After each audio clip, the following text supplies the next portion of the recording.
Assalamualaikum warahmatullahi wabarakatuh. Perkenalkan, nama saya Fitri Rizky Ramadhani dari kelompok 6 kelas biologi B. Di sini saya akan mempraktekkan mengenai teknik isolasi DNA pada buah pisang secara sederhana. Alat dan bahan yang digunakan dalam praktikum ini yaitu 1 buah pisang, 3 sendok makan air, 1 sendok makan garam, 1 sendok makan deterjen cair, alkohol, pisau, saringan, sendok, tusuk gigi, wadah, dan plastik klip. Langkah kerja yang dilakukan yaitu pertama, kupas buah pisang, lalu potong menjadi potongan kecil-kecil untuk mempermudah dalam proses penghalusan sampel pisang.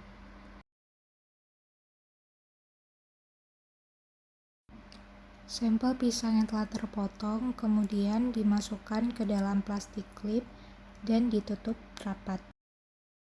Selanjutnya, sampel pisang dihancurkan hingga berbentuk halus. Proses penghancuran sampel pisang ini bertujuan untuk merusak dinding sel dan membran sel pada sampel. Dan seperti ini sampel yang telah dihaluskan. Sisihkan sampel pisang yang telah dihaluskan, kemudian buat larutan buffer dengan mencampurkan garam dan deterjen cair, lalu dilarutkan dengan menggunakan air. Garam di sini berfungsi sebagai pelisis dinding sel, sedangkan untuk sabun cair mengandung SDS yang dapat menyebabkan hilangnya molekul lipid pada membran sel sehingga struktur membran sel akan rusak.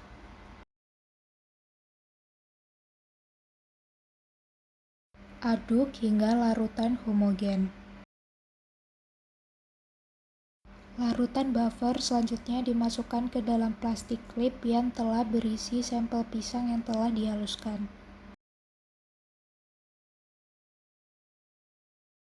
Tutup rapat plastik klip, kemudian campurkan larutan buffer dengan sampel pisang dengan merata dengan ditekan-tekan.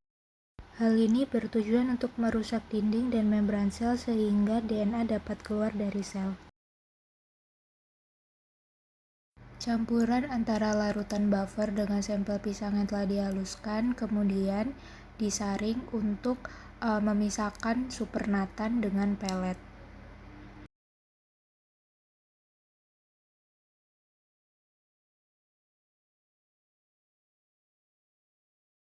Saat proses penyaringan, biarkan supernatan mengalir dengan sendirinya, tidak perlu ditekan. Hal ini bertujuan untuk mencegah adanya molekul berukuran lebih besar yang ikut tersaring. Sisihkan campuran yang telah tersaring dan didapatkan supernatan. Selanjutnya, siapkan alkohol dingin dan masukkan ke dalam supernatan melalui dinding-dinding wadah. Penggunaan alkohol ini bertujuan sebagai presipitasi DNA sehingga DNA yang terkumpul dapat memisah dari larutan. Sedangkan penggunaan alkohol dingin ini berfungsi untuk menyempurnakan proses presipitasi sehingga hasil yang didapat lebih baik. Biarkan selama 2 hingga 3 menit, kemudian nanti akan muncul benang-benang halus berwarna putih di lapisan atas. Benang-benang tersebut merupakan DNA. Terima kasih, sekian dari saya. Wassalamualaikum warahmatullahi wabarakatuh.